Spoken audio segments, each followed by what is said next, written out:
All right, Tommy Harr, officially welcome back to the Wealth Juice podcast, man. This is we were just chatting pre-recording about the last time we had a conversation. I couldn't figure out when it was. 2022, 23, maybe Yeah, 2024, but I know a lot has changed in your business and your life, and I'm really excited to get the updates on your story today, man. So thanks for coming on. absolutely. I'm excited to it's been a while since I've done a podcast too. I'm excited to re-chat with you and give your listeners as much value as I possibly can. That's the name of the game. Love it, man. So all right, so you are, for people that don't know you, you're an Ohio investor, and you've been there. It started out as an inspector, and now you've Yes, grown this sir. portfolio, flipping, wholesaling. You have this whole business, and most recently, you have a TV show that's like, I guess you're in the middle of filming it right now. Yeah. So I want you to give me let's say we had this conversation in 2023. I'm curious how your business has changed since we last chatted. If you could just give us some background on you, what you got going on right now, what your focus is, that would be awesome. Yeah. So I mean, 2023, we were wholesaling, flipping, building a rental portfolio. And I mean, I was thinking about this because I just left a big mastermind collective genius. It's like I've really just it, when you're an entrepreneur, and you've never nobody taught you how to do these things. You're kind of just winging it, and people are looking at you for all the answers. And in 2023, that was kind of it. Like we were still winging it. We were still building a team. We were trying to put the pieces together to build a big business. And I mean, we were doing good business, $2 million business, but now it's like we have systems, we have processes, we have good people. We've kind of layered out our management team and really like kind of figured out the whole flipping side and the whole wholesaling side down to like we don't have to work in it every hour of the day. We have a good team that can help us do it. So it's allowed us to do different verticals. Now, like when somebody approaches me and is like, hey, I'm going to fly to Ohio with 20 people and we're going to start shooting a TV show for 6 months and take a step back into your business, out of your business. Will it still run? In 2023, it would have been absolutely not. It would have crushed my business, but that's kind of the big difference. So it helped me be able to kind of move the needle. If I wanted to kind of take a step back, I could have, but I'm very entrepreneurial. So we just kind of turned it up a dial.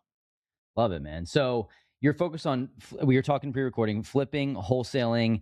I want to get an insight on the Ohio market, and Columbus Sure. specifically is where you're Yep. at, right? So Yes, sir. I think people that are outside of the Columbus market or outside of, maybe the Midwest, for example, are thinking that, there's all this deal flow and that, I've seen, for example, like our community, we teach people how to buy real estate, whether that's your first or second deal, either to house hack or to like buy out of state. And a lot of people are Nice. coming to me. They're from California, they're from New York, they're from Philly, and they're buying in markets like Detroit, like Mhm. Indianapolis, like Cleveland. And I know that you've been in Columbus like your whole life. So Yeah. I'm curious about how the market, you've seen it shift, and there are Yeah. a lot of out of state investors. Like, what are you seeing that's working well right now as we're in 2026? Yeah, I mean, most people jumble the Ohio markets into one, and it couldn't be like Columbus is kind of the outlier of the state. Like our average purchase price is like 250 grand now, whereas Cleveland, so cash flow is not really abundant here. So I think it you have to really understand micro markets in Columbus, and you have to like really, really, really network well because you have 150-year-old houses, you got full gut rehabs, you got different areas, and it's a tough market to come into. We've had people that have come in from Texas and wholesalers, and they got puffed out chests because they did well there, and they get crushed here because there's a lot of nuance to it. So I would just highly recommend finding somebody in those markets that knows it really, really well, and that's how people use me. And when I was a home inspector too, hey, I know the streets, I know the markets, I know where to stay away from, and I know where to kind of push on the gas. You need somebody in those markets to really be able to lean on. In my Yeah. opinion. Yeah, totally. I mean, that's the name of the game, is building that team with boots on the ground. I want to get into like some of the wholesale deals that you try to find that really work for your business. You said that's a big focus for you guys right Yeah. now. So like maybe if you could give me an example of what you're seeing that's penciling out, or if hey, I can get X deal under contract for X amount, like I can typically move it. And I know there's different margins on different deals and it totally depends, but I'm like, I guess what I'm trying to get a sense of is like what is really working and what you've seen as like a good strategy for maybe how you're getting these leads. Is it direct mail? Is it cold calling? What's the Sure. functionality of it? Yeah, I'll kind of give you guys the whole nuts and bolts A to Z. So last time we talked in 2023, I would have said we're only doing cold calling, we're only doing texting. We're an outbound marketing company. But now we are a full force inbound, outbound. So we still do a lot of cold calling. We own pretty much all the data in every county around us. So we do very niche marketing. So we have in-house junior acquisitions, we call them. They're calling, we use, if anybody's heard of REI Sift, if you're going to do outbound marketing, get really, really, really good with your data and be smart with your time. So, because it's a very time intensive business. So we have, and this has all come from kind of social media. We built a brand. People want to come work for us to learn. So we get young guys and girls in that come and make calls for us, and we get deal flow that way.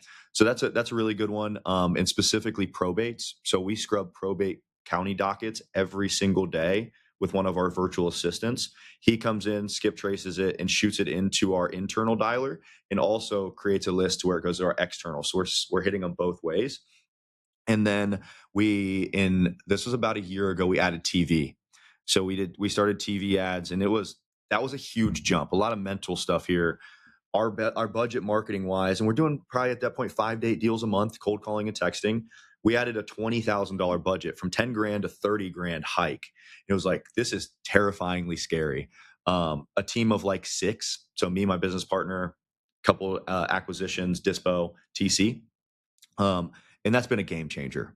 So that is kind of the same model. The question you asked earlier is like, how do you get better? Is going deeper into your market and building a brand. So it's harder out of state to do that, but I'm in my market. I host meetups. I run TV commercials. We have our brand. We're right downtown. So I'm more go very deep in a market, not try and go wide. And I see macro wise, at least from big time real estate investors right now, that's kind of what everybody's going back to. So COVID, everybody was big on, let's go nationwide PPC. Let's run this thing to the moon. We got investor lift going. I got buyers everywhere. Now all these big players are going back to their markets and trying to dominate their backyards. Well, I think that's a great point, man, because our strategy right now of what we're doing is I actually don't buy in my backyard, but I'm only buying in one market. And when we buy like mid-sized multifamily, we buy in Vermont and New Hampshire. And our partner, Sean, who's up there, boots on the ground, he lives up there. He was investing prior to COVID in the Sun Belt, in Georgia, in South Carolina, all these other places. And he's exited those deals and made money and done well. But then he realized what we realized at the same time, exactly what you're talking about, that like, I think we should dive into where we know in our backyard. So we now buy like 5 to 20 unit mid-sized multi, and we do value add, or we try to add units. But you're right, just narrowing it down to like where we buy. And we were buying in the Pocono Mountains, buying in New Jersey. I have a short-term rental in Tampa. It's kind of an outlier, but like I've realized it's too much to try to like do all this. So hard. Yeah. So you learn what works and what doesn't work, but you've been like true to like Columbus. And I think that's the best route, because people know you now in Columbus. Like if I literally think about you every like 6 months. I'm like, who do I know in Columbus? And your name, this is marketing. You're doing it right. Your name pops up, and I'm like, if I ever need somebody in Columbus, I think that's why people start a brand and they do all this. So I don't know if you had anything to add to that, but that's my thought process. It's a really good point. And 10 years goes by really fast. I've been in the business now about 10. I was a home inspector for a little bit there. Full-time real estate investing, probably like closer to 5 or 6. That time goes by really fast. And especially if you're a young person, I think people maybe mid-30s into their 40s, they kind of get this. But when you're in your 20s, like career capital is a real thing. Stick to something and dig into it and get good at something, because the last thing you want to do is get to my age. I'm 31 now. I'm kind of like an old head in my industry now. And it's just like, you have to have some sort of value to give to others and to also your business. So if you've ever tried getting a mortgage, which I'm sure many of you have, you know how daunting and discouraging it can be of a process. The slow process, paperwork, being told no without any real explanation. One time we were even told that taking out a home equity line of credit on an investment property wasn't even possible. So that all changed when we were introduced to Neo Home Loans. What makes Neo different is literally how they approach lending. They're not just checking the boxes. They're legit problem solvers. They look at your entire financial picture and explore multiple angles, literally until they find a strategy that works. They helped us reposition our portfolio, pull out lines of credit to scale, and structure everything for long-term growth. And on top of that, their rates were some of the most competitive that we've seen. They just literally did whatever it takes to find a solution. For us, Neo has become our liability advisor, the same way you have a financial advisor on the asset side for the liabilities. If you're serious about building wealth through real estate, it's worth sitting down with them and getting your lending strategy dialed in. If you want to book a call with them, click the link in our show notes. Their team is unreal, but don't just take it from us. Find out for yourself. Yeah, I want to get into your this jump that you made on your spend. I think Mhm. this is really interesting because Ryan and I made this is more of like our mentorship program and like our community is that we made this jump on our marketing spend that hurt us because Yeah. we didn't have systems dialed in, and we actually have reversed that and went like more guerrilla and like tried to Yep. talk to people that really get us, and we've actually had Sure. so much more success being lean and mean because I know what my expenses are and I know that like how can I Good. provide the most value to the people that really want to come in, not go cold Good. all across the country. So you have figured out the way to go. It's different business, but business is business, right? To go from Yeah. that 10 spend to 30. And I know that those are Mhm. sleepless nights that come along with that too. So like, Yeah. how did you know it was time? And how did you make that decision to like, I got to triple essentially my marketing Mhm. spend here? So great question. I can answer this two ways because I have an education business too, and I do the Right. same thing as you. I don't spend really any ad spend because Mhm. we're not ready. We don't have the infrastructure. It's systems, processes, and people. So we knew that like we felt like we were getting better or better on the phones than pretty much almost everybody in our market. We just didn't have crazy lead flow. And also cold calling leads you have to beat to hell. Like you got to call them 30, 40, 50, 60 times to get it closed. So and it's also a heart thing. We were just like, you know what? Let's try it. If it doesn't work, we tried and we'll go back because we know what's tried and true. We know that we can cold call. We know we can do that. And he's our sales manager now. He's been with us for 5 years. So he's been on the phones, learning from us, listening to us. And at that time, he was 4 years in and he's great on the phone. So I was like, okay, here's what's going to happen. We've got another acquisition. He's only going to take cold call leads. Cameron, my sales manager now, he's only taking TV. I only trust you with these leads because these are expensive and I will lose sleep if we don't close these. And I was like, at that time, because I'm not really in my wholesaling business at all anymore. My business partner runs it. Um, but I was like, dude, when we're in this phase of transitioning, I'm on the commercial. It's me, my wife, and my son. I will go to every appointment if you want me to be there. I will be the face of it. I will help you go guerrilla marketing on this. Let's close as many deals as we can as fast as we can to be able to warrant this cost. And that's just kind of how it grew. And we still spend about 20, 25 a month, and it's like a 3 to 3.5 ROI.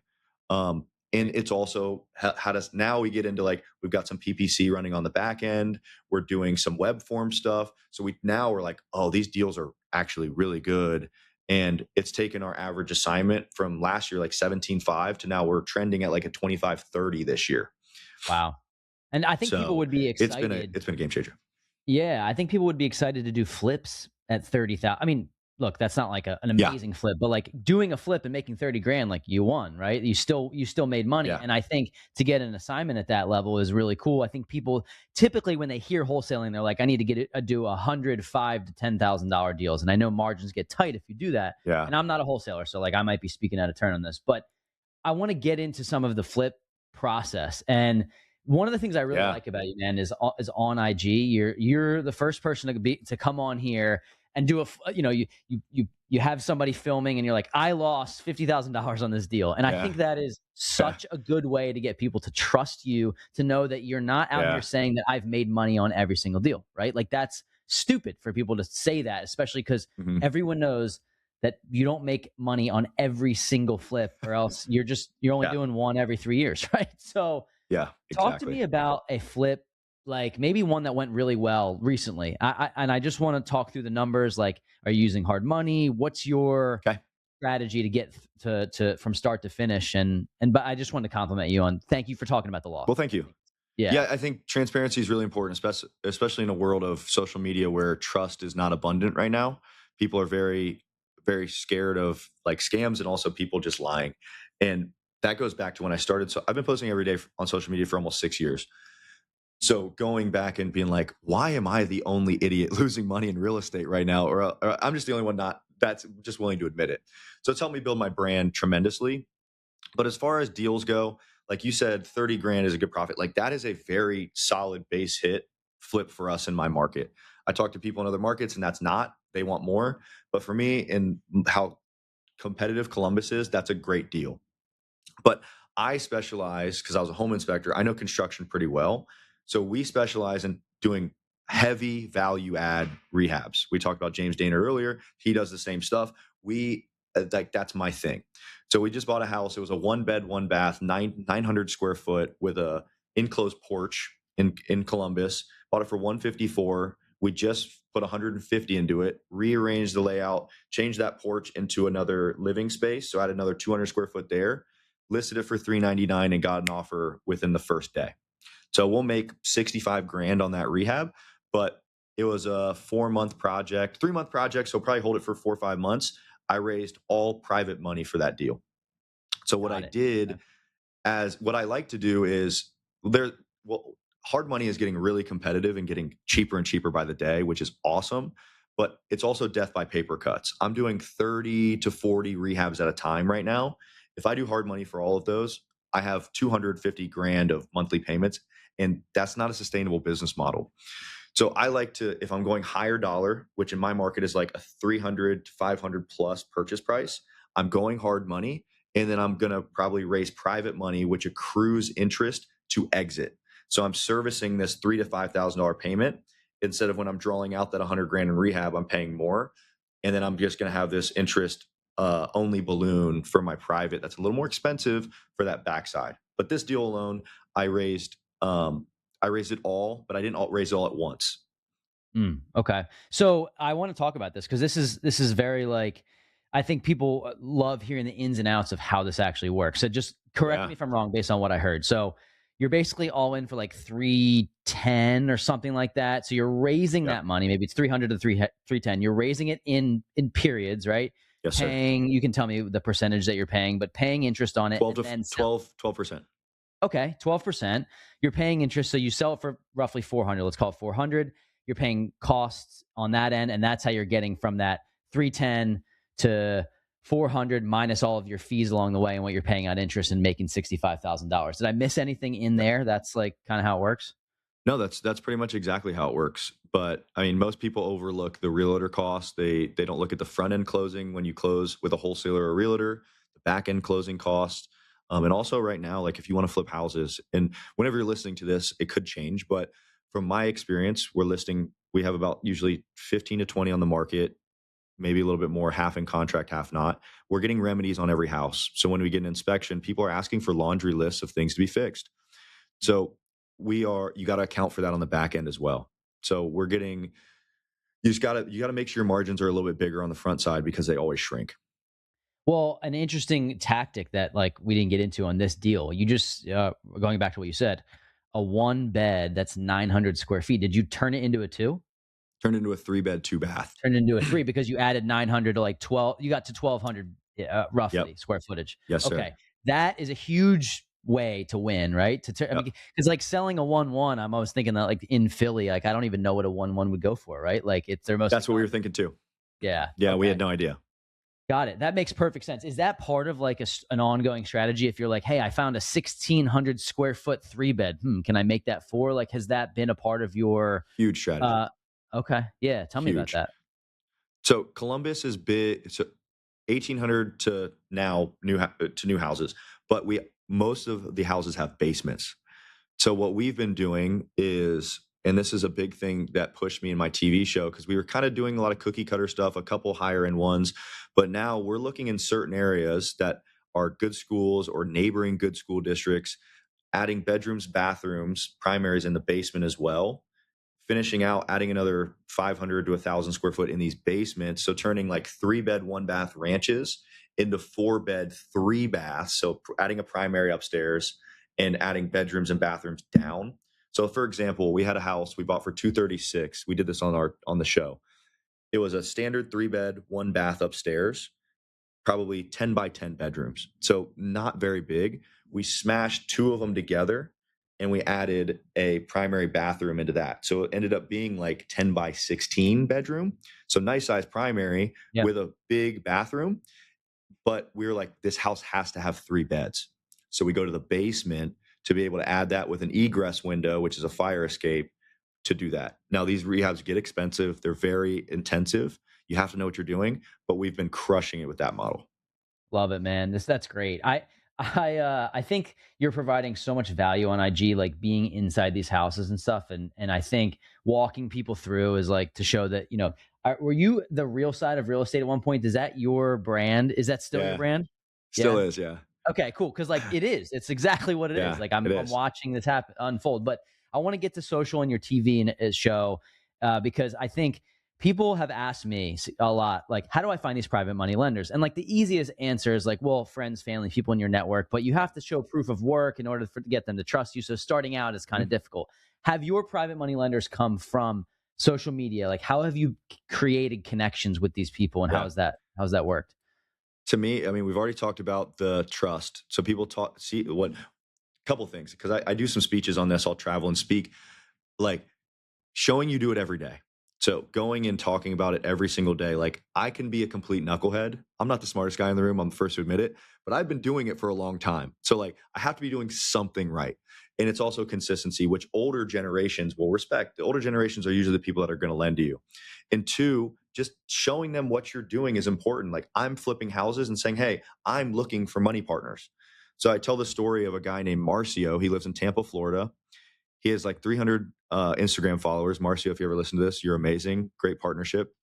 He watched my videos for a while and he DM'd me, said, hey, Tom, I love what you're doing. I'm a private money lender. I've been doing it for a couple of years. Do you want more money?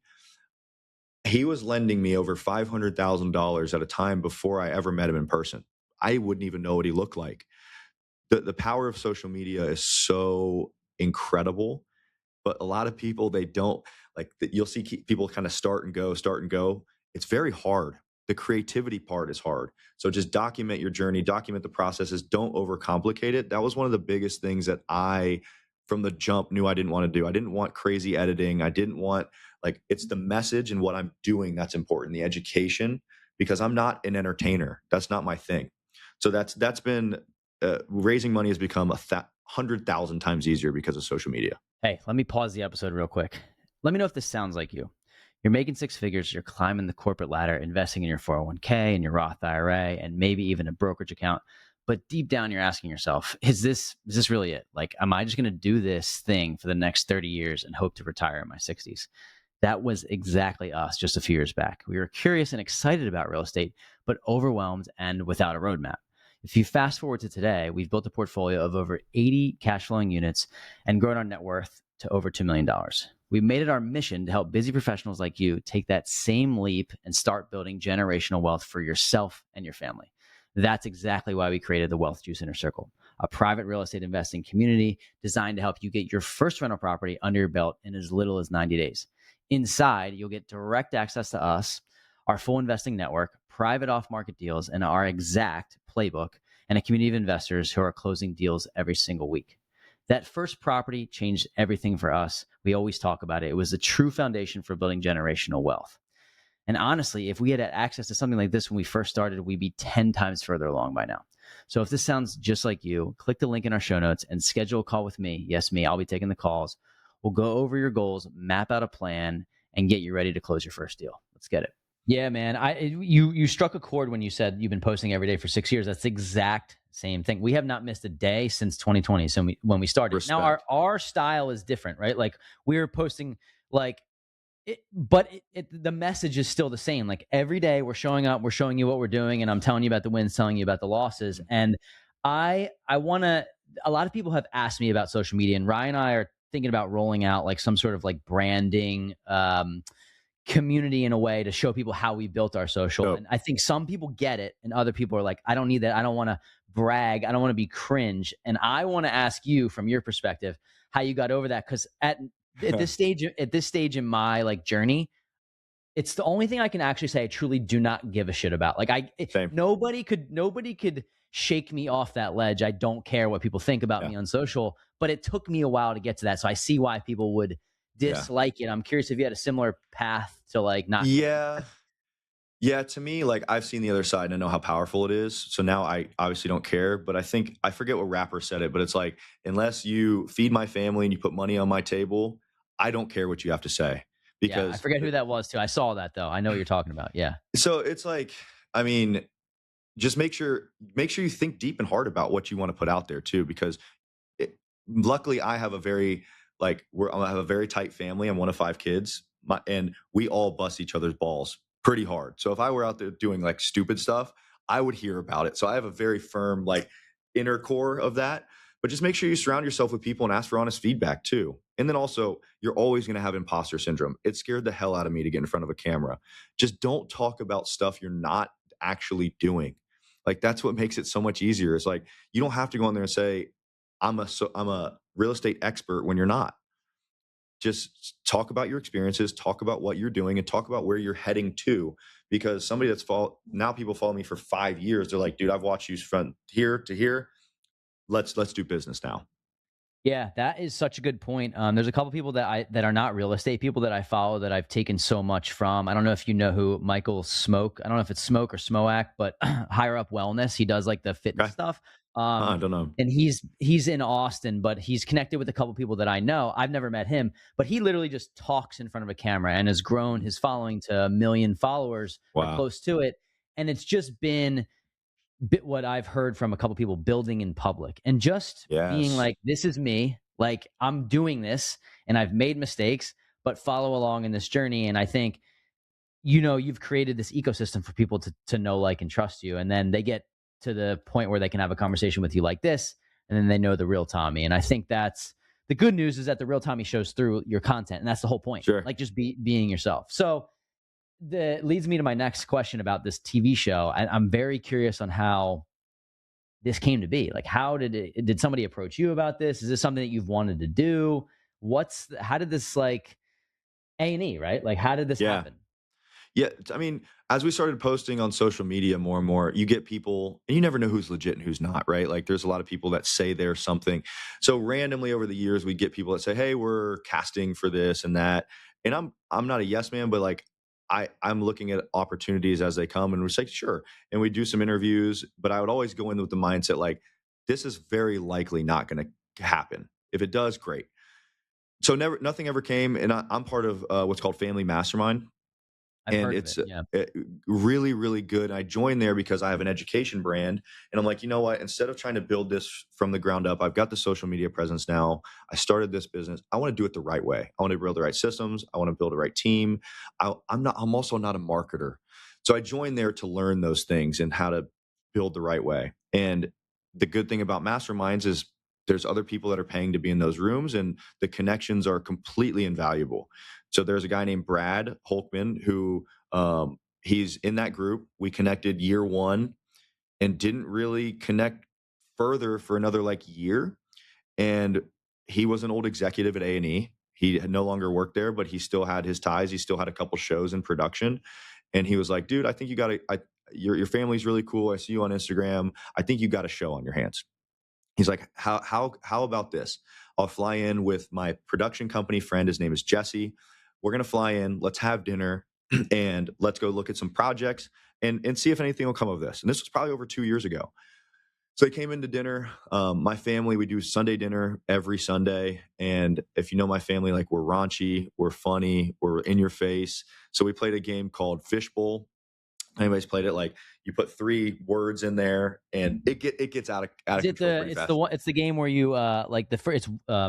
You act it out, then it's one Yes. word, then it's, yeah. It's Yeah. that's fun. It's the That can get best. crazy. Yeah. And it's like we'll play with my grandma and like she'll be saying something that's like that grandma shouldn't be saying that. But nonetheless, we played that with them. So like showing them the authentic us. So they were like, this is awesome. And then they saw some of my projects. They're like, okay, these people are legit. Let's take it to the next step. So we compiled like some YouTube stuff and sent it to them. And I didn't hear anything for about a year. So same mindset, like this could be really cool, but if it doesn't happen, I'm not heartbroken. And then it kind of just creeped up last year in May. They hit me up like, hey, A&E really likes what you guys got. We need to come in, fly in, and do what's called they call it a sizzle or a reel. So we shot for 2 days straight for a 5-minute video to slide across their desk officially. So I'm talking when I say 2 days fully, we shot with a camera in our front of our face, 2 cameras, and a producer for 2 full days, 4 houses, 2 full days. And when I go shoot content, I'm in and out. Like I batch my stuff, I do it, I'm gone. We stayed in those houses for longer than I ever stayed. And I was like, oh, this is crazy. And then that was in probably May. In August, August 4th, we started shooting 10 episodes. So 10 houses, 10 episodes for A&E, and it's going to air on May 30th now. Love it. Okay, so okay, a couple months away. Great. That's awesome. Yeah. Um, So this is awesome, man. I think it's a testament to doing something for 10 years. That's kind of the way I Absolutely. look at it. Like it's, you know, like I've kind of pared this whole like business game down to a couple things, and I think you hear the same things over and over. But like when somebody told me I was 3 years into this to podcasting, and they said you need to do this for 10, I was thinking, man, I got to do this for 10 years to like see what's going to come of it. And then year 6 happened, and I'm like, oh, Mhm. the podcast is now literally this year it's grown more than it has in the past Amazing. 4 to 5 years. And I'm like, okay, now I'm really getting it. And it's like the longevity of just staying in the game. And I Yeah. think that's, I mean, if you would have never documented your journey, dude, you would have never But it never happened. any like you would still be probably flipping and wholesaling, but like you'd be Sure. doing it at a smaller scale, you know? So 100%. I that leads me to like your future goals. I mean, Yeah. maybe you want to talk short term, we could talk long term, whatever it looks like. I know you've created systems to remove yourself a little bit from the day to day, which is any entrepreneur's dream. What is the next, what is 2026, 2027? What does that look like? Do you have like, hey, I want to Mhm. get to X in revenue, or what are your goals as the years come up? Yeah, great question. So, I mean, we spent 6 full months on this TV show, like almost 9 to 5 every single day. A lot of time, a lot of effort. Um, it helped my flipping business a lot because, like I said, we were kind of doing cookie cutter stuff, and these were full designer houses. So now we've got another angle that we're doing, which it pushed me to do, which is amazing. So I am very involved in my real estate business right now. Like I pulled out of my wholesaling business because I had to, because there was no way to run it and do this show, which is great. It helped that business continue to grow. I'm in the flipping side. So as of today, we'll flip in 2026. We'll flip, I think, at least 100 houses. We'll probably wholesale another 150. We own 170 units or so. I want to keep on that pace, maybe add a little bit more, and then I'm going to go. I mean, the TV show is kind of a once in a lifetime chance. I'm going to go all in on this stuff. I'm going to double down, triple down on social media. I'm going to start doing more speaking. I'm going to go on tours. Like I'm going to, if the opportunity is there, you can't wish it to happen and not take it when it's here. So I'm a big thing of that. Like you got to wait your turn, but when it's your turn, you gotta go. Yeah, So that's my plan. I love it, man. That's awesome. I think it's hard to know when it's your turn, but that's why you're just kind of like always pressing the gas in a Yeah. way and just like taking opportunities as they come. And I think it's there is like a switch that kind of gets flipped when you're like, oh, I can take my business now. And like the best part about entrepreneurship is like you're not waiting for a 10% raise. You're like, Yeah. I can triple my business or Yeah. whatever it might be. And I think that's the beauty of it. But also the floor's gone. Like, where's the floor? I don't Yeah. have one, you know, I and know. that's like that's the Yeah. scary part. But it's just cool to talk to Yeah. the real side. But talk to me about these units that you own. And I don't even know. I know we probably talked about it. I'm assuming when we chatted back in 22 or 3, it was you didn't own Yeah. 170. Is it you and partners? Is that you alone? Like, what's that portfolio look like? M How's me that and work? my me and my one business partner, his name Andy, he's probably in the other room. We own majority of it together. Okay. A lot of just because we have the wholesaling engine, a lot of 1 to 4s. We flip a lot of single family houses. So if we get stuck with a house, can't sell it, becomes a rental. And then other ones that like I love the area, we'll keep it there. But as we've grown and we do more construction, like you got to have the tax savings as well. So over the years, we kind of just grown more and more and more and more, picking off ones that we kind of want or don't want. Small multis, we've got a 22 unit. We bought our 33 unit office building that we're probably going to sell here soon. And then some like 8, 9, 12 unit type of properties. So nothing too big, but good They're stuff. all in your backyard in Columbus, all of Yeah, them? all of them. Okay. Got it. Yeah. Um, so the strategy there is that to just hold as long as you can until you feel like it's necessary to exit. It sounds like a couple of these properties like you're looking to maybe move on from. And the reason why I asked the question is that our business plan typically, and we buy actually a similar range to you, that 5 to 20 Mhm. unit, we typically try to hold for 5 to 7 years, but we didn't really start buying a lot of these till 22, 23. So we haven't exited a lot of them, but we raise not private capital, but we do like 506B syndications where we have Oh, wow. people Okay. come in like, our friends, family, people in our network, Mhm. and we're general partners and they're the limited partners. But for you, it sounds like, is it private money and then you're refining people out of these deals? Is that how it's Yep. happening? Yep. Okay. So Very when cool. we get to exit, me and Andy are the owners. We don't like on our 22 unit. I brought in my buddy Admir. because he's more in the multifamily space. I was doing the TV show, and he has a really good access to capital. We were more or less tapped on like our on a lot of stuff. So I was like, dude, come in. Let's do this together. I like you a lot. We've done a lot of money lending together. He lends me a bunch of cash. Like, let's do this together. So there is a time and a place for that, but we don't. I've not done any syndications at all. It's all owned primarily by me and my partner. Yeah, there's pros and cons to it. I think for us, we Absolutely. realize like I've built a community of people that trust us, and like that weighs heavy on me too. Like I want to make sure that I did enough deals to lose my own money so that I knew what it Yep. felt like, so I wouldn't lose anyone else's. But for us, it was like we felt it was the best way for us to try to scale. Hey, I don't want to own 100% or Ryan and I 50% of a duplex when we can own 25% of a 15 unit, whatever it is. And I think we've learned a lot about what's good about that, what's bad about that. The limited partners are the priority; they get paid back first. Sure. And our refis, they stay in the deal. So I just think there's so much to learn and like what the best route is. But I think anytime that you're in this game, it's like it's got to be the rental game that is. It's got to be 5+ years, or I it's agree. going to be really hard to win. Hence, you saying like, yeah, I got stuck with some of these properties, so they ended up turning into rentals. I'm sure some of Yeah. them broke even at the beginning, right? Or maybe you lost money on some. But is that how you determine whether or not you're keeping it? Just based on like, all right, we're not getting the comps, we got to hold, use cash flow to play defense for a period of time. Yeah, so like I'll to answer the question in a couple of ways. Like if I'm doing a flip and it's got multiple exits, which is the other exit is other than sell renting. If I c- so I'm looking at some of these on like a 2 to 3 year flip, long flip, Yeah. because I'll give you a real life example. So I bought a house for 130. Actually, no, it was 230. 230, put 60 into it. So I'm all in 290 plus interest. So let's call it 300 grand. It's worth 350, but I listed it last year around October, November. So not a great time to sell real estate, especially in my market and with politics and all that stuff going on. So we ended up dropping price and couldn't sell it. And we were going to either take a small loss at least. So I decided, okay, let's get a renter in here. Let's refi. So what I did is I refied out, and this may be a little more in depth, but you got to be really careful when you're flipping houses and your second exit is a refinance, especially if you want to do it quickly, because DSCR lenders, they're a lot of times they're not going to look at the actual appraised value. They're going to look at what it couldn't sell for before as the value. Mm. So make sure you really think about what you want to do before you start just dropping price off of emotion.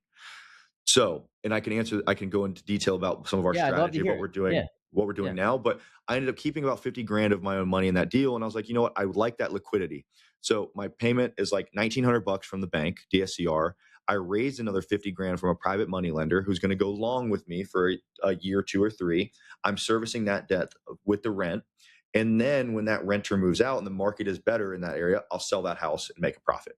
So I'm just kind of letting the cut the bleeding off right now and then make your profit later, because I'm in this business for the long run. That's a good thing, so I know that. So what I'm doing now is, if I want to keep the asset, and knowing that DSCR lenders, it's just knowing once you know the boundaries of the game, you got to play within the game. So for example, I bought a duplex for 330. I just listed it for 650, so I put 200 in. I listed it for 650, which would be absolutely top of the market. Beautiful old duplex, would rent for probably 2,600 aside, but it probably wouldn't appraise for 650. So I listed it for 650, kind of telling the appraiser, hey, here's where I want to be. So I'm gonna let it sit. If I get it, that's great. I'll sell it. But if not, hey, this you got the keys to the test. And that's kind of where we're trying to angle it, instead of like getting really emotional and started dropping price. Because once you rent it, you're really gonna shoot yourself in the foot on that refi. Interesting. Yeah, I've never thought about that. And also, it plays a role of knowing that you have a plan B and a Absolutely. backup strategy. So, going back to that property that you were all in for 300, you wanted to sell it for 350, 1,900 payment. What's that rent for? It's running for 2,600. Okay, so you're maybe making a little bit of money or whatever if you're Sure. managing it, and so which is great. Now you hold on to that. I can give you an example of a property that we just sold that's interesting because it's similar to this. Bought it for 135, put 60 into it. We did a renovation loan, so actually wrapped it into the mortgage. We didn't have to Nice. come out of pocket. 195, praised for 250 immediately, but we were like, just let's hold it, right? Mhm. $1,600 a month payment, rent for 2,800, held it for 4.5 years, sold it for 350. So we took Nice. that initial 40 grand, turned it into 160 actually, It's great. because you took the our payment was like we had like, or we owed 150, sold it for yeah, 150, sold it for 350, 40 in, 160, maybe minus some Amazing. fees and stuff. So, but that's like an elongated flip in a way, right? Like a 4.5, but Yeah. that's a long time to wait, you know? Like Yeah. our money was tied up in this deal. You probably Yeah. wouldn't want to wait that long. But anyway, I think that if you have it in mind that you're adding value to these properties, and you just let a couple cycles go by. And a Yeah. couple cycles could be 2 years, but a couple cycles could be 8. And I Yeah. think people forget that. That's the Yeah. hard part, because we're exiting a deal right now, like a syndication that we were in, like even before we really got dialed. We got in 2021 and 2022. Not a great time to get into syndications or No. just get into real estate that you're going to hold, because 4.5 interest rates became 7. Yeah. Everyone knows this. So we're looking to we're looking to exit, but and not at a loss or anything, but it's like, oh, I realized this was a 5-year plan and 5 years have gone by. But you think so much more time has gone by. You're like, I've held this forever. And you look back, it's like I signed the docs in 2022. It's like it's not Yeah. that long, you know? Yeah. So I think that's what it's hard for real estate investors to remember, right? You're in this for the Mhm. long game, and like Yeah. you're gonna look different when you sell these properties, right? Like you might have For gray more gray hairs by the hair. time Yeah, it's gone. Yeah, absolutely. exactly. Yeah. Absolutely. So, and this is great, man. I'm curious about some of the questions I like to ask as we like get towards the end of the show are just, I see photos of here, like of your family. It looks like your son, I Mhm. believe, and your wife, and like I know you're a family guy, and you just talked about Sunday dinners. You know, when I think about this business, I realize that sometimes I wake up and I'm like, wow, how many years have gone by since I started the podcast? And it's like you just kind of get in this, you're escaping the rat race of W2, but you're in your own rat race. And that Oh, yeah. it's just, and it kind of it could be an even worse one if you do it the wrong Yeah. way, right? I Because you're agree. like just go, go, go, and new mountains, and like you're just Mhm. climbing, and you're like, do you ever take a time to like look around and be like, man, I can't believe I've come this far? Or is that something you need to work on, like me? I always need to work on it. I think that's kind of an entrepreneurial thing across the board. Because we're a little psychotic, and I mean, it's always the next thing. Actually, I think I was thinking about that either this morning or last morning. It's like, man, you prayed for times like these. You can't like just go to the next goal. You got to really kind of think about it and reflect on it. So like my thing, like the biggest goal for me is like I want to retire my parents and I want to help my family. So like let's say the TV show, for example, it's not just my TV show. My whole family is in it. It's called Zombie House Flipping Family Business. It's got Mm, my dad, he's a home inspector, my brother, who's a home inspector, my brother, Will, who's my construction manager, and my mom, who's my realtor and designer. The entire show is my family. So it's like, it's a, and that is a good point of reflection. It's like we sit around the dinner table, and towards the end, we were complaining. We are like, this is a lot of work. This sucks. Like, when this end? But it's like, we're going to look back and I'm going to put that on the TV in 15 Christmases with my son, who'll be 16. I'll be like, dude, look what we did. Like that's the cool stuff to me. So rising the tide of the family, showing people what's possible, and like you said, documenting in public. Like everybody that has followed me for a while has literally seen me do this brick by brick, year over year, and that's what makes me proud too. Is like there really hasn't been handouts. There really hasn't been somebody coming and just like it happening overnight. But 10 years goes by really fast. yeah, it does, man. I've been doing it for 7. And I think about it all the time, and I'm like, I don't want to just like, I don't want to go just to go, but like, I kind of don't really have I don't really have an off switch. So it's I like, I don't just either. gotta, yeah. So I Don't just either. gotta like think about it, and take vacations and take time off, or like, Yeah. and really enjoy the fruits of your labor along the Yeah. way, even though some years are great and others are not. And that's the reality of it. But I think that having family at the base of it is like, Mm.